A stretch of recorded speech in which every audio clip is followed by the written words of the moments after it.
You ask Tiger to solve. This deals with linear equations with one unknown. The final result is h equals -1. Let's solve it step by step.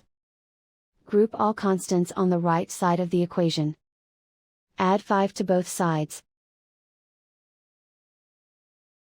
Simplify the arithmetic.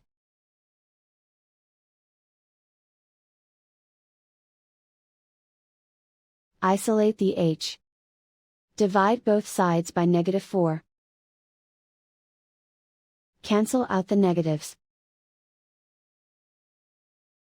Simplify the fraction. Move the negative sign from the denominator to the numerator.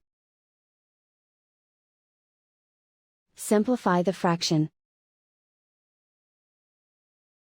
And so the final result is h equals -1.